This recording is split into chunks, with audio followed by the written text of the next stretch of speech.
Good morning. Good morning. Skipper Lysander. Well, here we are. We find ourselves in day 12 of a storm called Emma, who has decided, with all her charm, to return to us and not give up. So it's difficult for us today because, well, it's not difficult. We discovered where the leak's coming from, so I'm happy about that. And I've got new shackles. I'm happy about that. But I don't think we got rain. Another 4 or 5 days of Emma is not going to let up, so, which is slightly disappointing, but trying to be positive. And today, instead of doing boat maintenance, I'm going to look at a museum.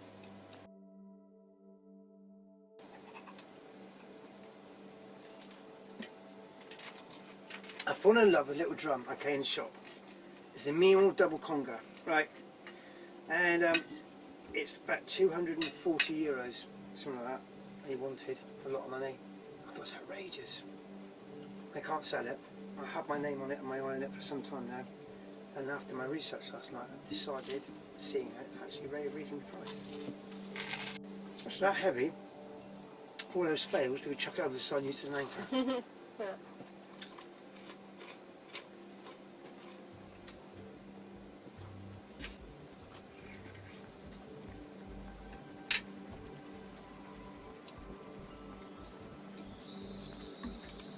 Oh, here comes the wind. Comes Emma. Hear it? Here was a bit for your editing. Wise words of wisdom.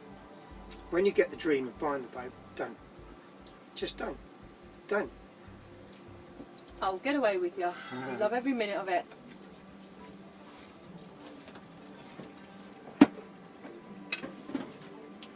Yeah, she's pretty cool.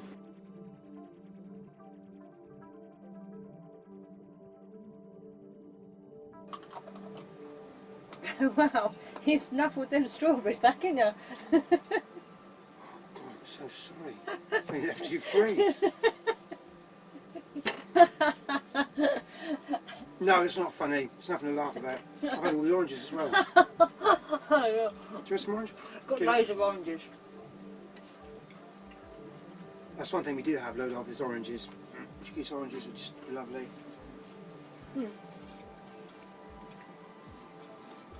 I don't know if we'll drive over there or catch a train. I know you're reluctant to catch a train. Then catch a train. We can get a train to Silvage. That's what I was thinking. Just going to look round. That's not a bad idea. What's the time? It is. We've missed the train. The train is in 20 minutes. Quick! Mhm. Quick! No, We can make it! We can make it!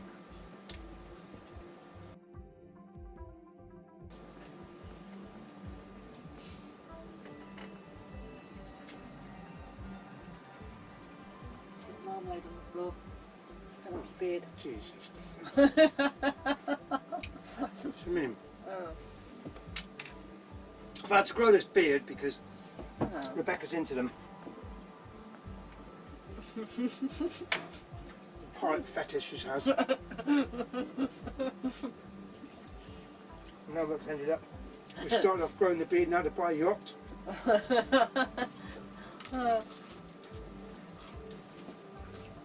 like your beard. Well, that's all right then, isn't it? That's alright, you like it, don't you? You're not really growing it for me, are you? Let's be honest here. Well, I'm growing it because 80% is for you, 20% is Oh. because my family think it's ridiculous. And I like to rebel. So, I thought you wanted a biker beard. that's just a bonus. I thought that's why you were growing it, started growing it. You wanted a long beard, you wanted to be like, you wanted a Rastafari beard coming right down the front. It's such a shame because Rebecca's done so well learning Portuguese and now it seems she has to learn Spanish because I want to be in the Canaries next winter.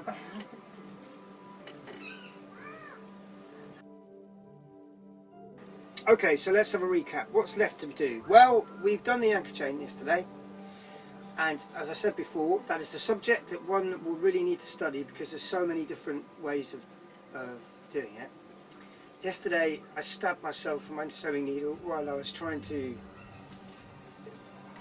now I'd like to splice it really, because you can do that very effectively, that stuff it seems. But we've sewn it, taped it, and I put cable ties on it, and then it seems pretty strong. So that's sufficient? Yeah, it is, yeah, definitely. Oh yeah. Because the sail thread is everlasting and as tough as those boots. You never think about that, do you, about thread? And the shoes you wear is held together by thread. And glue, also, thread.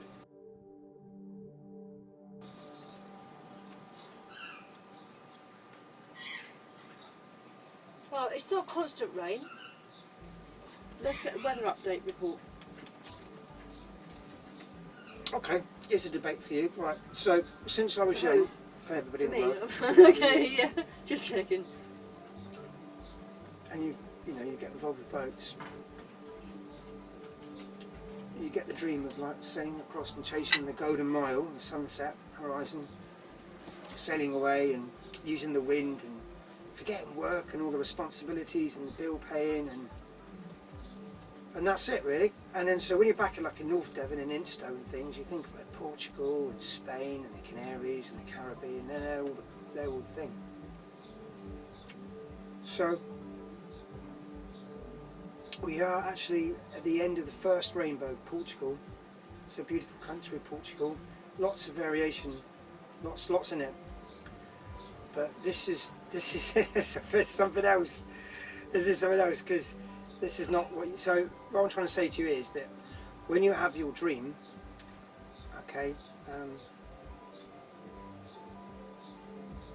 you know, I think you should protect your dream, look after your dream, and I think you should attempt to do your dream, because you know when you get this experience, it's quite grounding. You know, buy a boat, and it can be a really old boat actually. There's loads of boats out there, and you can spend 2-3 houses worth on a boat really, or you can get a banger boat. They're all the same, they all need maintenance, they all need looking after, it's just different levels, things really. You know what I mean? I mean, you've got people here that, in the yard here, that got boats which 3, 4, maybe 5 million, just sitting there with every mod come on, just sitting there not being used. And you've got boats that I don't think we'll ever see the sea again alongside them, you know, so again it's well, I've just checked the weather. We've had, well, this is day 12, so our storm started, Storm Emma started 2 weeks ago, well, on Monday, so this coming Monday, 2 weeks ago, right? So, here's our weather for this coming week. Let's see where we can go with this so you can see it. Look at that. Again. It's not cold, is it? Well, the temperatures are good. We're up to 17s, which is quite warm, but we've got rain every day till Friday again. So that's going to be 2 weeks. That's 14, 15, 16, 17, 18 days of rain. It's very on and off, although it's completely overcast, like looking out the window. Well, I think, I mean, the thing is really you just got to try and use that time wisely. I mean, and if you let it get to you, then you'll get boat fever and you get all upset and everything, but you just got to get all those jobs done that you can't do when you're afloat. Because when you're afloat you go, oh, why don't we do that, you know, because you've got power and everything, so you just got to think, alright, fair enough, then you just got to put more into the boat and use that time. I mean, you know, there's a list. I've got the engine bit to repair, yeah, and I've got to stain those and put that up, and I've got, you know, that's easy to do here, not there. Yeah, it's the outside work we can't do because yeah, you just can't do any of it. I will get some teacup or something and try and rub the hole down. And it's a shame about the anti-fouling because it's changing colour. That's what it does, by the way. The anti-fouling changes colour. And we've got streak marks on the outside of the boat, so we've done it. Looked really good at first, and now it's beginning to look like it's been left again because it's just think, well, okay, I'll just use this time and get everything. Well, we're not necessarily on the end. We're not on Storm Emma anymore. We're just on a bit of rain now. They had a tornado in Faro yesterday. Yeah. Only a small one, but an actual tornado. Yeah. Or was it the day before? I don't know. No. I don't know. I mean, have you taken that away from me? You haven't finished it. To bring it up. Oh, sorry.